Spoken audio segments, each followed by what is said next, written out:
साजिद की मां परवीन हमारे घर काम करती थी। उन दिनों मैं तीसरी जमात में पढ़ती थी जब वालदा के कहने पर परवीन ने अपने बेटे को स्कूल में दाखिल कराया। गिनती सीखने वो मेरे ताया के पास जाता। इस तरह उसको दूसरी क्लास में दाखिला मिल गया। साजिद ज़हीन लड़का था। उसने ताया से 6 माह पढ़ा तो दूसरी जमात पास कर ली।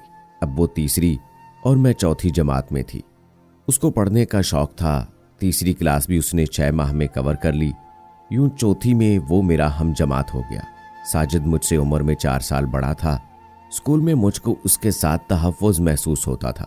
उसके वालिदैन हमारे सर्वेंट क्वार्टर में रहते थे, तभी हम इकट्ठे स्कूल जाते।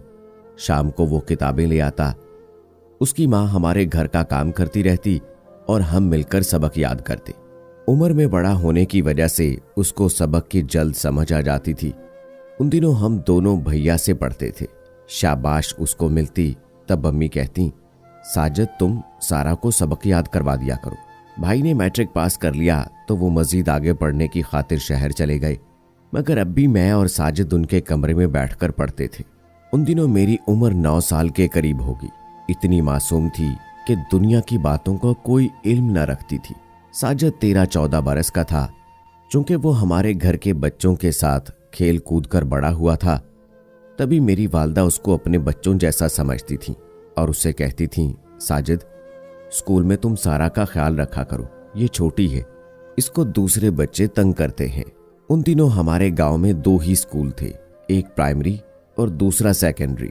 दोनों में लड़के और लड़कियां साथ पढ़ते थे। जब हमने 5वीं पास कर ली तो सेकेंडरी स्कूल भी साथ जाने लगे। वक्त तेजी से गुजरता गया।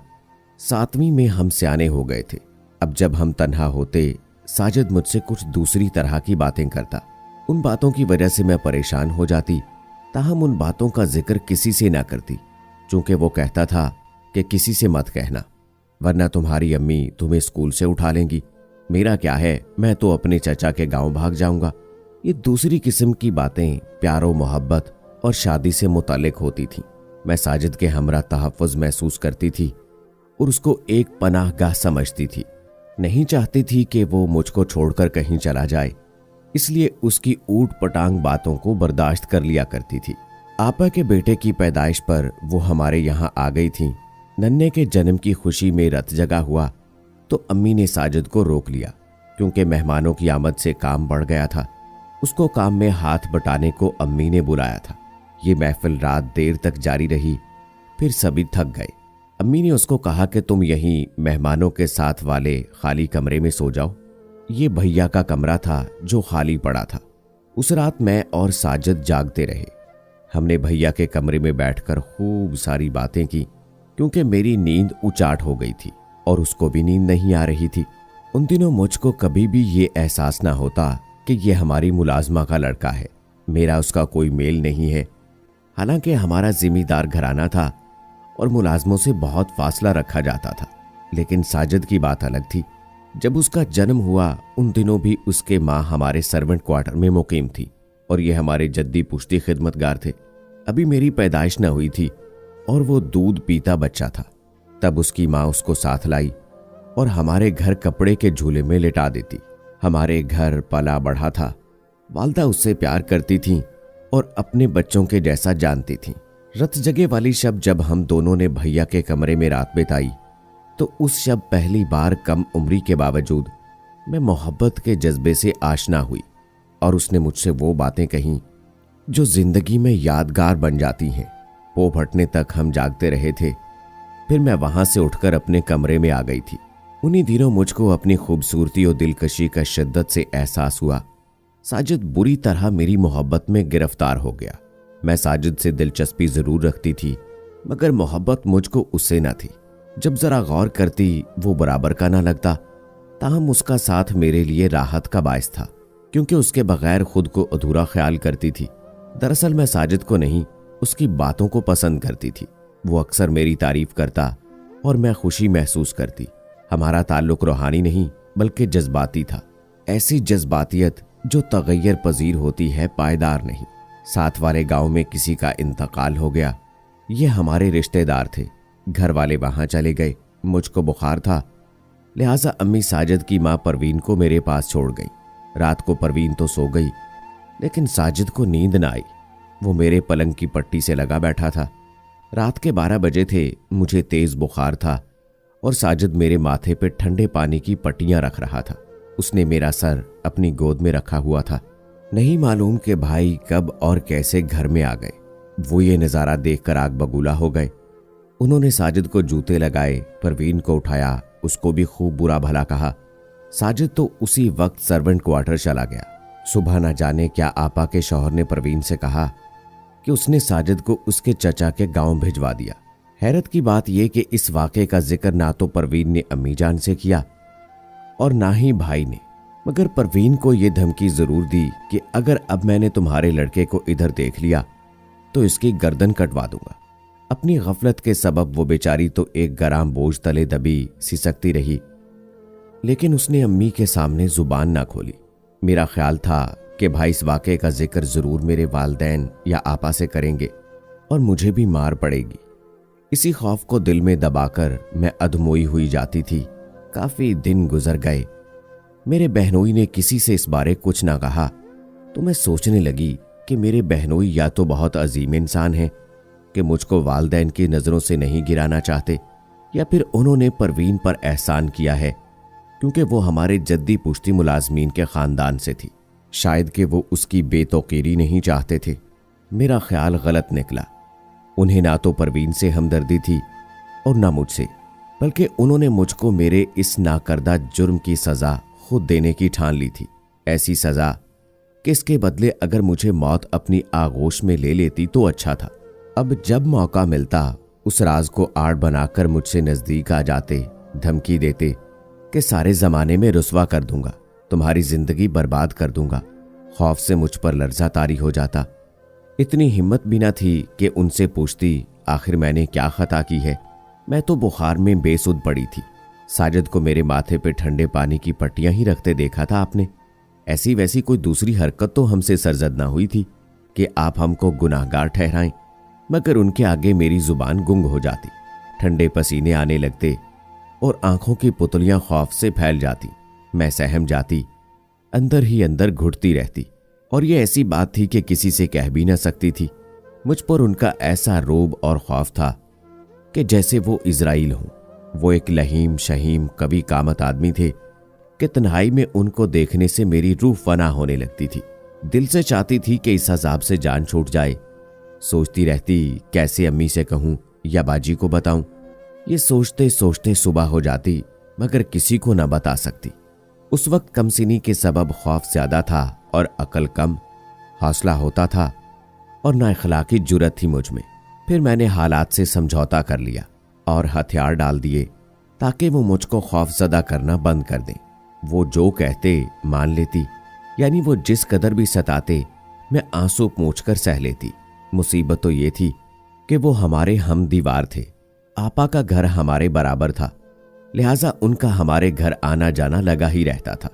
आपा अपने नन्हे मुन्नों की पैदाइश पर हर दफा मुझसे जबरदस्ती बांह से पकड़कर अपने घर ले जाती और वहां जब मौका मिलता तन्हाई में उनके शौहर मेरी बाहें पकड़ लेते, तब दिल से यही बद्दुआ निकलती, या अल्लाह मेरे बहनोई को मौत आ जाए या मैं ही मर जाऊं, ताकि इस अजाब से तो निजात मिले। जब भी आपा अस्पताल होती और अम्मा उनके पास, मैं ही उनके बच्चों को संभालती और भाई मुझे। जुल्म और ज्यादती की एक हद होती है, आखिर तो इसका समर मिलकर रहता है, मगर इस मरहले पर भी किस्मत ने उन्हीं का साथ दिया। इससे पहले मैं बदनामी की हौलनाक गहराई में गिर जाती, उन्होंने मसले का हल निकाल लिया। मेरे वालदैन की मिन्नत समाजत करके मेरा रिश्ता अपने छोटे भाई के लिए मांग लिया और झटपट मेरी शादी की तारीख भी रख ली। यूं बंदर की बालात तवेले के सर हुई। मेरे लिए तो इस शादी पर राजी हो जाने के सिवा कोई चारा था ही नहीं कि उन दिनों इतनी परेशान थी कि मुझ पर मेरी एक एक सांस सदियों जैसी भारी हो गई थी। शादी हो गई, लम्हे भर को सुख का सांस लिया कि ये शादी ना होती तो माँ बाप बहन और जमाने को क्या मुंह दिखाती। ताहम ज़मीरी की तेज छुरी से हर वक्त कलेजा कटता रहता था। एक माह के अंदर अंदर भाई ने मुझे और मेरे शौहर माजिद को दुबई भिजवा दिया, जहां माजिद को बहुत अच्छी मुलाजमत मिल गई क्योंकि वो इंजीनियर थे। तनख्वाह भी बहुत अच्छी थी और रहाइश कंपनी की तरफ से मिली थी। ये भी मेरे बहनोई की सोची समझी स्कीम ही थी कि सारी कयामतें उन्होंने अपने और मेरे सर से टालकर अपने छोटे भाई के सर डाल दी थी। अब मुझे बहनोई से शदीद नफरत महसूस होती। सोचती ये कैसा बेजमीर इंसान है कि जिसको अपने छोटे भाई का भी पास नहीं है। किस कदर गिरा हुआ है ये कि अपने ही भाई को कुर्बानी का बकरा बना डाला। एक रोज माजिद ने कहा, सारा, मुझको कंपनी की तरफ से अमेरिका जाने का मौका मिल रहा है, तुम क्या कहती हो? जैसे आपको ठीक लगे, मैं तो आपके साथ हूं। मैंने जवाब दिया। अल्लाह ताला ने मदद की और हम अमेरिका आ गए। इसके बाद मैंने वापस जाने का ख्याल छोड़ दिया। माँ बाप बहन भाई सभी याद आते हैं। फ़ोन पर बात कर लेती, लेकिन जब भी माजिद कहते कि पाकिस्तान चलो, मैं इनकार कर देती। वो कहते तुम्हारा दिल कितना सख्त है। मुझे तो बड़े भाई बहुत याद आते हैं, वो मेरे लिए बाप की जगह हैं। आप खुद मिलाइए, मैं ना जाऊंगी। उनको क्या बताती कि जिस इंसान को तुम अपने वालिद की जगह समझते हो वो इंसान कहलाने के लायक ही नहीं है। माजिद वतन ना जाने की वजह पूछते। जी चाहता कि अपने जीवन साथी को सब कुछ सच सच बताकर जमीर का बोझ उतार फेंकूं। घर उजड़ता है तो उजड़ जाए, मगर मेरे सच्चे साथी पर अपने प्यारे भाई का भरम तो खुल जाएगा कि जिसके आगे वो सजदा करने को तैयार रहते हैं, मगर फिर खुद को रोक लेती इस वजह से कि वो पुरसुकून हैं, मुझसे खुश हैं, बच्चों से प्यार करते हैं। मेरा घर मेरी ना सही, उनकी तो जन्नत है। क्यों उस जन्नत को अपने हाथों से तहस नहस कर डालूं? अपने बेकसूर शौहर को किस बात की सजा दूं कि उम्र भर के लिए उनका चैन और सुकून लुट जाए, उनका दिल वीरान ना हो जाए। वो इतने मिसाली शौहर हैं कि ऐसा अच्छा इंसान चिराग लेकर ढूंढो तो ना मिले। उनको मुझसे बहुत प्यार है, मुझको देख देख कर जीते हैं। अगर माजी का ये एक दुख मेरी जिंदगी में ना होता तो मैं खुद को दुनिया की खुश नसीब तरीन औरत तस्वुर करती। जब वो रोज सुबह मेरी पेशानी और मेरे हाथ चूमते हैं तो मैं तासुफ से पानी पानी हो जाती हूँ। ज़मीर की खलिश मेरी हर खुशी को जख्मी कर डालती है। खुद को उनकी गुनाहगार समझती हूँ, जैसे कि मैं उनकी चोर हूँ और उन्हीं के घर में पनाह ले रखी है। शायद रूहो ज़हन का ये अजाब मेरी किस्मत में लिखा गया था। अपने खाविंद का खुद से वालेहाना प्यार देखकर कभी तो जी करता है कि चीख कर कह दूं, मेरे मोहसिन, मुझसे ऐसा प्यार ना करो कि मैं तुम्हारे प्यार के काबिल नहीं हूं। हालांकि मेरा कोई कसूर नहीं, मगर फिर भी कसूरवार हूं। जब ताकतवर दुश्मन वार करे, कमजोर की जुबान बंद हो जाती है। ऐ काश मैं पहले दिन ही अपनी माँ या आपा को इनके शौहर के करतूत बता देती तो शायद रूह के इस अजाब में गिरफ्तार ना होती। ऐ काश। दोस्तों, इससे पहले कि आपका ज़मीर भी आपको मलामत करे और आपकी ज़ुबान से भी यही अल्फाज निकले कि ऐ काश मैंने ये ना किया होता, ऐ काश मैंने ये गलती ना की होती, इस पछतावे से पहले खुद को संभाल लें और ज़िंदगी में कोई ऐसा कदम ना उठाएं जो आपको हमेशा के लिए अपनों से दूर कर दे और आप जिंदगी भर अपने हमसफ़र को धोखा देते रहें और अपने ज़मीर के हाथों पल पल मरते रहें। क्यों दोस्तों, कैसी लगी हमारी आज की कहानी? उम्मीद करता हूं बहुत पसंद आई होगी। आज की इस वीडियो के बारे में अपनी राय का इजहार कमेंट बॉक्स में ज़रूर कीजिएगा। अगली वीडियो तक अपने दोस्त राव कमर रिजवान को इजाज़त दें। अल्लाह हाफिज़।